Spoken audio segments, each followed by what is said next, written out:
Hello guys, আসসালামু আলাইকুম রহমতুল্লাহ। কেমন আছেন সবাই? আশা করি সবাই ভালো আছেন। আলহামদুলিল্লাহ, আমিও ভালো আছি। সো আজকে আমি আপনাদের মাঝে যে ভিডিওটি শেয়ার করবো সেই ভিডিওটি হচ্ছে পাবনা জেলা সুজানগর উপজেলার একটি জমিদার বাড়ি। সেই জমিদার বাড়ি হচ্ছে আজিম চৌধুরীর জমিদার বাড়ি, যা দুলাই গ্রামে অবস্থিত। চৌধুরী বাড়িতে চলে আসার পর আমরা একটি টিকিট কেটে নিলাম। টিকিটের মূল্য ছিল 20 টাকা। আর আমাদের সাথে ছিল আমাদের ফ্রেন্ড সার্কেল। আর আমরা সবাই এখন টিকিট কেটে নিয়েছি। এখন আমরা ভিতরে প্রবেশ করব। প্রবেশ করার জন্য আমাদের প্রথমে যে কাজটি করতে হবে সেই কাজটি হচ্ছে টিকিটগুলো দেখাতে হবে।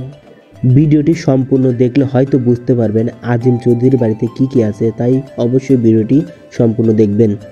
আর আমরা ভিতরে প্রবেশ করার সাথে সাথে দেখতে পেলাম ড্রাগন ফল গাছ। হে গাইস, আসসালামু আলাইকুম। কেমন আছেন সবাই? আশা করি সবাই ভালো আছেন।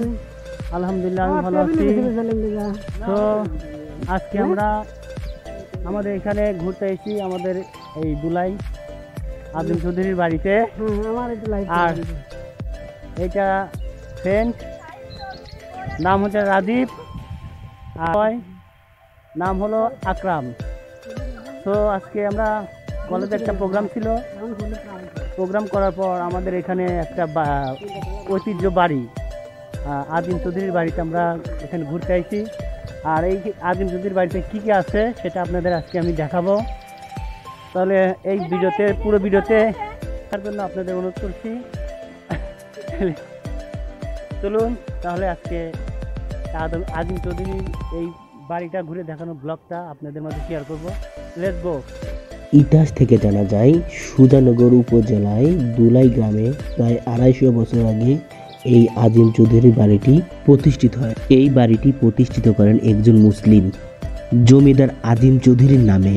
এই বাড়িটি প্রতিষ্ঠিত হলেও এই বাড়ির গোড়াপত্তনকারী হচ্ছে জমিদার আজিম চৌধুরীর পিতা রহিম উদ্দিন চৌধুরী। তিনি এই বংশের প্রতিষ্ঠাতা। জমিদার বাড়িটি আজম চৌধুরীর নামে হওয়ার কারণ হলো তিনি যখন এই জমিদার বাড়ির দায়িত্ব পালন করেন তখন এই জমিদার বাড়ির সুনাম বিস্তার লাভ করেন।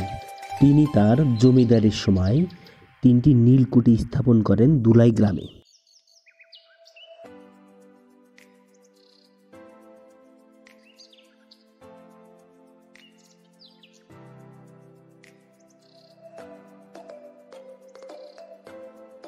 এই জমিদার বাড়িটিতে একটি দোতলা বিশিষ্ট প্রাসাদ এবং তাতে অনেক দরজা রয়েছে। এই বাড়িটি চারপাশে ঘেরা এবং 2টি পুকুর রয়েছে এবং রয়েছে একটি মসজিদ। সো এখন আমরা আছি আজিম চৌধুরীর বাড়িতে। সো দেখুন, এটা অনেক আগেকার পুরনো বাড়ি। এই বাড়িটি নির্মাণের জন্য যা যা ব্যবহার করেছে তা হচ্ছে ইট, সুরকি, রড। যারা আমার এই ভিডিওটি দেখছেন তারা অবশ্যই আমার এই চ্যানেলটি সাবস্ক্রাইব করবেন এবং যারা ফেসবুক পেজ থেকে দেখছেন তারা অবশ্যই ফেসবুক পেজটি ফলো করে রাখবেন।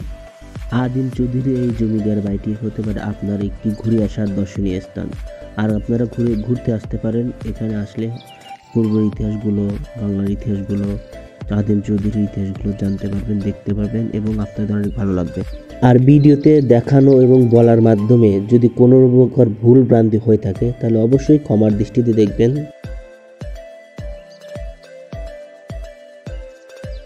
তো আজকের মতো আপনাদের যে ঘুরে দেখালাম পুরাতন এই জমিদার বাড়িটি।